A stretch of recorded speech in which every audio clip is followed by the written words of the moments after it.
सबसे पहले मैं अपने शिव गुरु और माता पार्वती के चरणों में प्रणाम करती हूँ। गुरु भाई गुरु बहनों के चरणों में प्रणाम करती हूँ।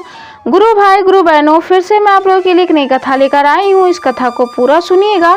पूरा सुनने से शिव जी की महिमा प्राप्त होगी तथा ज्ञान प्राप्त होगा।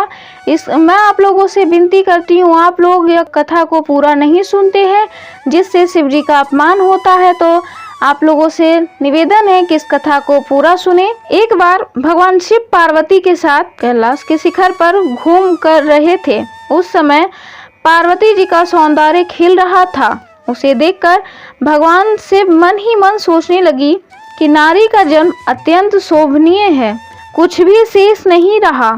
फिर भी मेरी एक इच्छा है, तुम उसे पूर्ण कर दो।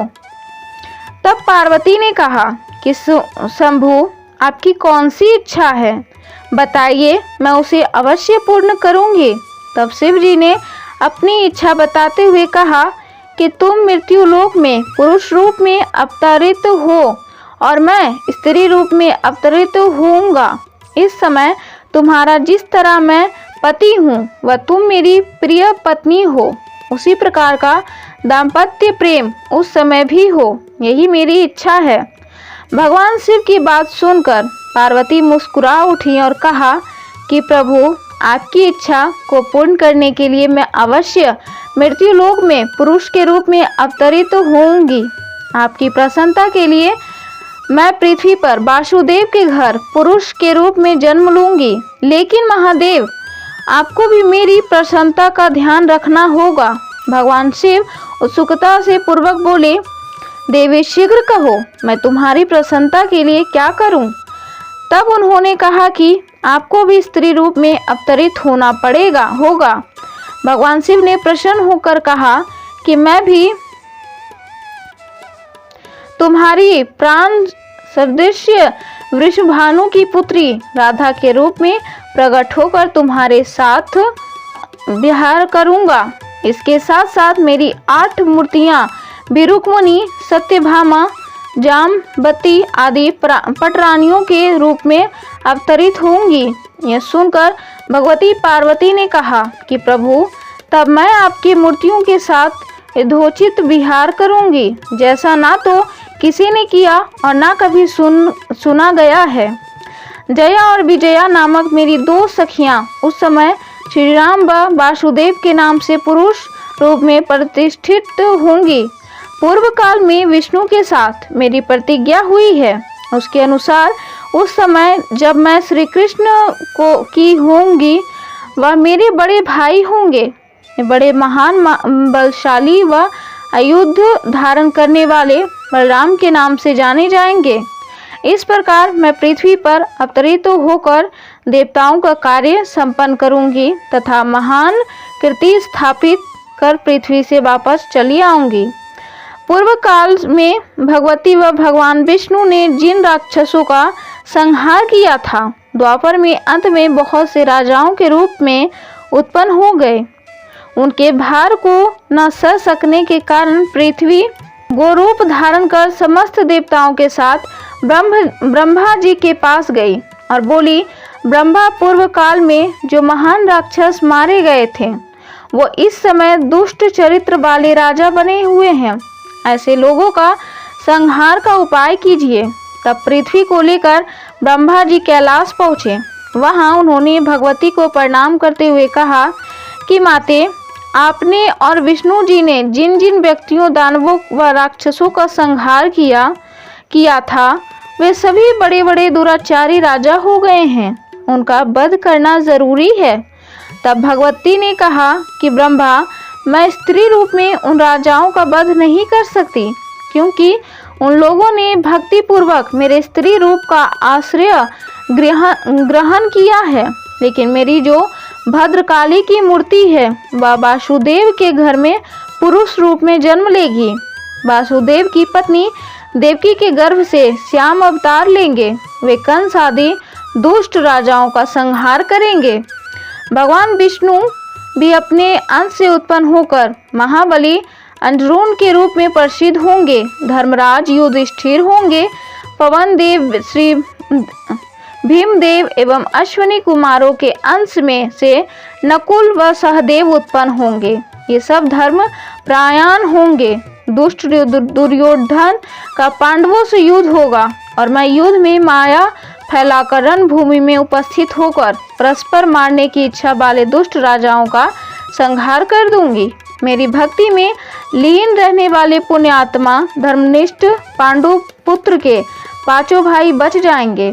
इस प्रकार पापी राजों का संहार कर डालूंगी और पृथ्वी का भार मुक्त कर पुनः यह लौट आऊंगी। आप विष्णु जी के पास जाकर उनसे प्रार्थना कीजिए कि वे मानव रूप धारण कर पांडु पत्नी के गर्भ के शीघ्र पृथ्वी पर अवतरित हो। भगवती के कहने पर ब्रह्मा जी भगवान विष्णु के पास पहुंची और उनसे पृथ्वी पर अवतरित होने की प्रार्थना की। तब भगवान विष्णु ने उन्हें आश्वासन दिया कि मैं इंद्र के द्वारा कुंती के गर्भ से मानव रूप धारण कर अवतरित होऊंगा। भगवान विष्णु ने इस प्रकार ब्रह्मा जी के प्रार्थना करने पर साक्षात भगवती देवताओं का कार्य शीघ्र करने के लिए अपने अंश से वासुदेव पुत्र श्री कृष्ण के रूप में अवतरित हुई और भगवान विष्णु ने भी महापराक्रम वाले बलराम तथा पांडु के दूसरे पुत्र अर्जुन के रूप में जन्म लिया। भगवान शिव भी पीछे नहीं रहे, वे भी वृषभानु गोप के घर में अपनी लीला से स्त्री रूप में जन्म लिया और राधा नाम से विख्यात हुए। गुरु भाई गुरु बहनों, मैं आप लोगों के लिए दूसरी कथा भी लेकर आई हूँ। इस कथा में ऐसा है कि एक ऋषि थे, वह एक ऋषि भृगु थे जो स्त्रियों को तुच्छ समझते थे और शिव जी को गुरु तुल्य मानते थे, किंतु माँ पार्वती को वो अनदेखा करते थे।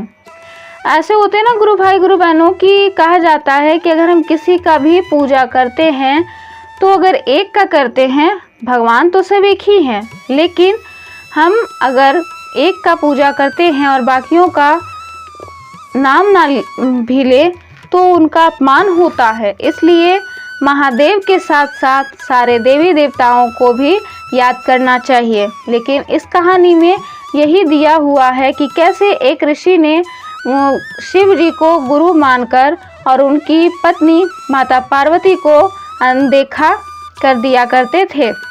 एक तरह से वो माँ को भी आम स्त्रियों की तरह साधारण और तुच्छ ही समझते थे। महादेव भृगु के स्वभाव से चिंतित और खिस रहते थे। एक दिन शिव जी ने पार्वती माता से कहा, आज ज्ञान सभा में आप भी चले। माँ पार्वती शिव जी के इस प्रस्ताव को स्वीकार किया और ज्ञान सभा में शिव जी के साथ विराजमान हो गई। सभी ऋषिगण और देवताओं ने माँ और परम पिता को नमन किया और उनकी प्रदक्षिणा की ओर अपना अपना ग्रहस्थान ग्रहण किया, किंतु भृगु महेश्वरी माँ पार्वती और शिव जी को साथ देकर थोड़े चिंतित थे। उन्हें समझ नहीं आ रहा था कि वो शिव जी की प्रदक्षिणा कैसे करें। बहुत विचारने के बाद भृगु ने महादेव जी से कहा कि वे अलग खड़े हो जाएं। शिव जी जानते थे कि भृगु के मन की बात। वो माँ पार्वती को देखने लगे। माता उनके मन की बात पढ़ ली और वो शिव जी के आधे अंग से जुड़ गई और अर्धांगिनी स्वर रूप में विराजमान हो गई। अब तो भृगु और परेशान। कुछ पल सोचने के बाद भृगु ने एक राह निकाली। भंवरे का रूप लेकर शिव जी के जटा की परिक्रमा की और अपने स्थान पर खड़े हो गए। माता पार्वती को भृगु की ओछी सोच पर बहुत क्रोध आ गया। उन्होंने भृगु से कहा, तुम्हें स्त्रियों से इतना ही परहेज है तो क्यों न तुम्हारे में स्त्री शक्ति को पृथक कर दिया जाए। और माँ पार्वती ने भृगु से स्त्रीत्व को अलग कर दिया। जब भृगु ना तो जीवितों में थे और न मृत्यु में थे, उन्हें अपार पीड़ा हो रही थी। वो माँ पार्वती से क्षमा याचना करने लगा। तब शिव जी ने माँ से भृगु को क्षमा करने को कहा। माता पार्वती ने उन्हें क्षमा किया और बोली, संसार में स्त्री शक्ति के बिना कुछ भी नहीं है। बिना स्त्री के प्रकृति भी नहीं, पुरुष भी नहीं। दोनों का होना अनिवार्य है और जो स्त्रियों को सम्मान नहीं देता वो जीने का अधिकार नहीं है। तो गुरु भाई गुरु बहनों, यह सत्य है। गुरु भाई गुरु बहनों, अगर मेरी वीडियो अच्छी लगी हो तो मेरी वीडियो को लाइक करें, शेयर करें, और अगर मेरे चैनल पर नए हैं तो मेरे चैनल को जल्दी से सब्सक्राइब कर लें ताकि हर एक मेरा वीडियो आप तक समय से पहुंच जाए। आप लोग को इसी तरह से एक नई नई कथा मैं लेकर आऊं। आप लोग मुझे इसी तरह से सपोर्ट करिए, प्यार दीजिए, जिससे मैं आगे बढ़ सकूं। कमेंट बॉक्स में हर हर महादेव ज़रूर लिख दें, और वीडियो में बोलते समय अगर मुझसे गलती हो जाए तो मैं क्षमा चाहती हूँ। हर हर महादेव, घर घर महादेव।